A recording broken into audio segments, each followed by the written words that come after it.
During World War II, Livy becomes pregnant out of wedlock, and her strict father sends her to Colorado to marry a stranger. On the train, she recalls her father's disappointment and her sister Abby's assurance everything will be fine. Reverend Case introduces her to Ray Singleton, a reserved farmer who already knows about her pregnancy. To Livy's surprise, Ray accepts her and the child without hesitation, and they marry in a small church with his sister Martha and her husband Hank as witnesses. At Ray's farmhouse, Livy meets his dog Franklin and learns about his late brother who died at Pearl Harbor. Though she struggles with cooking and adapting to rural life, Ray shows patience and quiet kindness. She shares her love for archaeology, while he admits he felt destined to marry her. That night, she finds earrings left for her, and holding Edward's photo, the real father of her child, she breaks down in tears. Hit the subscribe button and join us now! The next morning, Ray drives Livy to town, explaining the crops and suggesting she focus on the house. At the library, he borrows cooking books for her and asks about her thesis. Livy calls her sister Abby, sharing her worries about Edward, who still hasn't written back. Ray teaches Livy to drive his truck, and they pass internment camp workers, helping on nearby farms before visiting church. There, Livy meets Ruth, Miss Parker, and Mrs. Pratt, who are surprised Ray is married. When asked how they met, Ray lies that it was in Denver.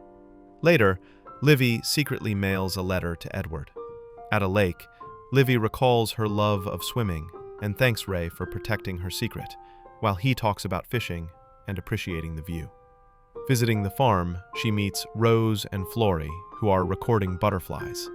Initially nervous, they warm to Livy, though Franklin interrupts. A doctor confirms Livy is 4 months pregnant, expecting the baby in late December. On the way home, she worries about gossip, but Ray reassures her. At home, she tries cooking an omelet from the library book. Too much jalapeno burns Ray's mouth, and she fixes it with cheese. Hank and Martha arrive with their children, and Ray digs a pool for Livy. Ruth immediately bonds with Livy and asks about baby names. Livy praises Ruth as a beautiful choice. While the men dig, Martha shares their family history, including their adventurous brother Danny, who died in the war. Livy worries about Ray overworking himself, but Martha explains he simply wants to please her. On the way to Martha's birthday party, Livy asks Ray if he thinks about life beyond the farm. Ray enjoys long drives, but insists the farm is his permanent home. Livy, from her archaeological perspective, sees land as temporary, but Ray feels differently. At the party, Livy convinces Ray to dance, and they finally enjoy themselves. Later, Rose and Flory visit, sharing their studies and future dreams, even offering Livy maternity clothes.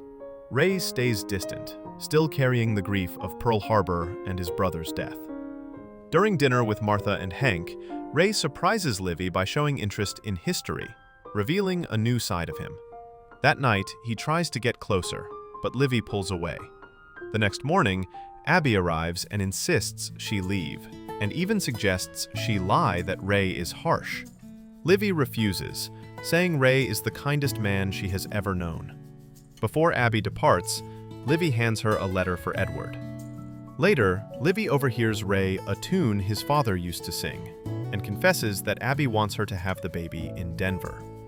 Livy spends time with Rose and Flory, watching butterflies and shopping for maternity clothes, defending them when needed.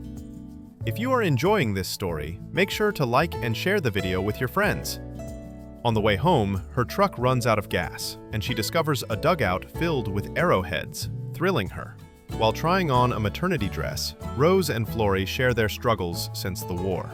Flory confides about a young man, Walter, who gave her a bracelet. While Rose remains cautious, Livy promises to meet him. When Livy sees Ray burning things from the shed, she panics, thinking her artifact bag is lost. He quickly saves it, but explains that on a farm, useless things must be cleared. Livy argues that artifacts are part of history, and Ray pledges he only wants to make her happy. Later, he surprises her by pointing her to the cellar where she finds more treasures, and even takes her to Daniel's grave, sharing how his brother once dreamed of the ocean but left the farm to him. He also installs a telephone for her, which excites her. One evening, Livy prepares a special dinner, but Ray comes home angry about Franklin being inside and forces the dog out. He then hands her a letter from Edward, upset that she hasn't told Edward she's married, and leaves for his night shift. The next morning, Livy apologizes for breaking his rules. She admits she once found a watch in his dresser, and Ray explains it belonged to his father, who was a good husband and role model. He keeps the watch for luck, hoping to live up to that example. Livy apologizes, but Ray wonders if she regrets marrying him or regrets being with Edward. When she asks if it would be easier if she left, he kisses her, but her hesitation makes him question if she cares for him at all. Hurt and confused, Livy visits Martha, giving Ruth an old dress. In private, she confesses that she has been writing to Edward since her marriage, but he never replied until recently, only to deny being the baby's father. Feeling she has wronged Ray, Livy considers leaving for Denver after Thanksgiving. Martha reminds her that Ray loves deeply and warns her to decide soon. That night, Livy dreams of her late mother and breaks down in Ray's arms, admitting that her loneliness pushed her into Edward's arms. She thanks Ray for being a good man. On Thanksgiving, they visit Rose and Florrie, and later join Martha's family for dinner. Livy grows emotional, saying she has felt more love with them in a few months than she ever did at home. Back at the house, she prepares to meet Florrie in secret, but notices Franklin inside, now accepted by Ray. He finally admits that when she came, it was only an arrangement, but now he has fallen in love with her. He presents the ring he never gave her on their rushed wedding day, telling her she is the best thing that ever happened to him.